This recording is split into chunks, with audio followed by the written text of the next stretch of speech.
राजस्थान की चुनी हुई जनमत वाली कांग्रेस की सरकार को गिराने का षड्यंत्र अब औंधे मुंह गिर गया है। पिछले 24 घंटे में एक बात और साबित हो गई। भारतीय जनता पार्टी जो विधायकों की खरीद फरोख्त से षड्यंत्रकारी तरीके से राजस्थान की चुनी हुई कांग्रेस की सरकार को गिराकर राजस्थान की 8 करोड़ बहादुर जनता की अस्मत को चुनौती दे रही थी, वो अपनी इस साजिश में फेल साबित हुई है। और कम से कम प्रथम दृष्टि से ये साफ है कि उन्होंने राजस्थान के जनमत के समक्ष हथियार डाल दिए हैं। इस परिप्रेक्ष्य में एक विशेष वक्तव्य के साथ मैं आज आपके बीच में उपस्थित हूं। हमारे युवा साथी सचिन पायलट जी और कांग्रेस के कई विधायकों को कई बार भारतीय राष्ट्रीय कांग्रेस और कांग्रेस पार्टी ने आग्रह किया और कहा कि अगर आपका कोई वैचारिक मतभेद है मुख्यमंत्री जी से या किसी और व्यक्ति से, तो आप घर के अंदर बैठकर पार्टी की फोरम पर अपनी बात रख सकते हैं। हमारे साथी सचिन पायलट जी और हमारे साथी विधायकों को बार बार ये आग्रह किया गया कि आप वापस आइए और अपनी बात पार्टी की फोरम पर रखकर अपना मत रखिए। कोई समस्या है तो भारतीय राष्ट्रीय कांग्रेस का केंद्रीय नेतृत्व पूरे उदार हृदय से और खुले मन से आपकी बात सुनने और उसका हल निकालने के लिए तैयार है। हमारे युवा साथी सचिन पायलट जी और कई कांग्रेस विधायक जो आज मौजूद नहीं हैं, उनको हमने एक से अधिक बार कांग्रेस विधायक दल की बैठक में आने का निमंत्रण दिया और ये कहा कि अगर आपको ये लगता है कि कांग्रेस विधायक दल का बहुमत आपके पास है तो आइए और विधायक दल में अपना बहुमत साबित कीजिए और जो अपना अधिकार है वो ले लीजिए। कांग्रेस विधायक दल की एक नहीं 2-2 बैठक हमने बुलाई श्री सचिन पायलट जी को और हमारे युवा साथियों को और दूसरे विधायक साथियों को निमंत्रण दिया कि आप आइए और विधायक दल की बैठक में अपनी बात रखिए। मुझे खेद से कहना पड़ता है कि कांग्रेस नेतृत्व ने श्री सचिन पायलट जी को, जो एक होनहार युवा हमारे साथी हैं, उनको बहुत युवा उम्र के अंदर ही अनेकों पदों पर प्रोत्साहित करके आगे बढ़ाया। सांसद से लेकर केंद्रीय मंत्री से लेकर चुनाव हार जाने के बाद प्रदेश कांग्रेस कमेटी के अध्यक्ष से लेकर और उसके बाद प्रदेश के उप मुख्यमंत्री तक लगभग 14-15 साल के ही अंतराल में श्रीमती सोनिया गांधी और श्री राहुल गांधी जी द्वारा हमारे इस युवा साथी को प्रोत्साहित करके कांग्रेस ने आगे बढ़ाया। ना कांग्रेस में और ना शायद भाजपा में ऐसा शायद ही कोई राजनीतिक व्यक्ति है जिसे उसके राजनीतिक दल ने इस प्रकार का प्रोत्साहन देकर आगे बढ़ाया हो।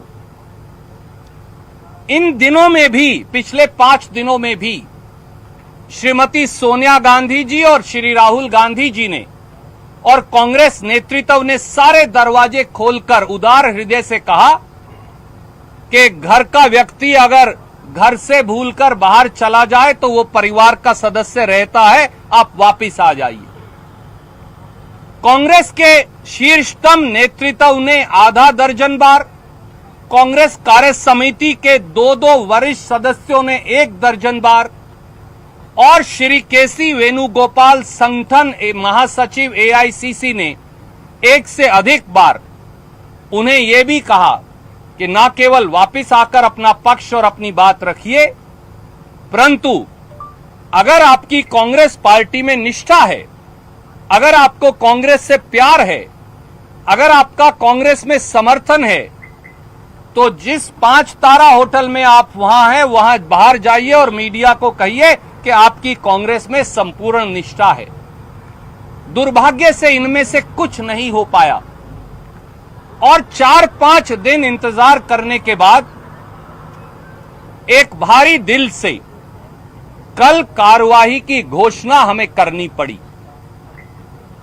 आज फिर मीडिया के साथियों के माध्यम से हमने हमारे युवा साथी श्री सचिन पायलट का बयान देखा है, जिसमें उन्होंने मीडिया के साथियों के माध्यम से कहा कि वो भारतीय जनता पार्टी में नहीं जाना चाहते या नहीं जाएंगे। हम लगभग 10 साल इधर 10 साल उधर, हम सब हम उम्र साथी हैं। हम हमारे युवा साथी सचिन पायलट जी और कांग्रेस विधायक साथियों को कहेंगे, अगर आप भारतीय जनता पार्टी में नहीं जाना चाहते तो फिर भारतीय जनता पार्टी की हरियाणा सरकार की मेजबानी फौरन अस्वीकार कीजिए। अगर आप भारतीय जनता पार्टी में नहीं जाना चाहते तो मनोहर लाल खट्टर की भारतीय जनता पार्टी के सुरक्षा चक्र को तोड़कर जिनको आईटीसी ग्रैंड और लेमन ट्री होटल गुड़गांव के अंदर लगा रखा है, उनके चंगुल से बाहर आइए। अगर आपका भाजपा में नहीं जाना चाहते तो फिर ये 2 होटल जो भारतीय जनता पार्टी के डिफेक्टर एमएलएस का पिछले समय में भी अड्डा बन गए हैं और जहां कांग्रेस पार्टी के विधायक साथी इस समय हैं, उन सबको भाजपा की पुलिस, हरियाणा की भाजपा की पुलिस के चंगुल से मुक्त करवाइए। भारतीय जनता पार्टी के किसी भी नेता से वार्तालाप और चर्चा बंद कर दीजिए और परिवार के सदस्य की तरह अपने घर वापस जयपुर लौट आइए। रास्ते से भटके हुए हर कांग्रेस विधायक को मेरी ये राय है कि परिवार के सदस्य को कभी वापस परिवार में आने से गुरेज नहीं करना चाहिए। मीडिया के माध्यम से वार्तालाप बंद कीजिए, अपने परिवार में वापस आइए, परिवार में बैठिए और परिवार में अपनी बात रखिए। यही पार्टी के प्रति, भारतीय राष्ट्रीय कांग्रेस के प्रति सच्ची निष्ठा, आपके विश्वास और आपकी प्रतिबद्धता का सबसे बड़ा सबूत होगा। धन्यवाद। नमस्कार।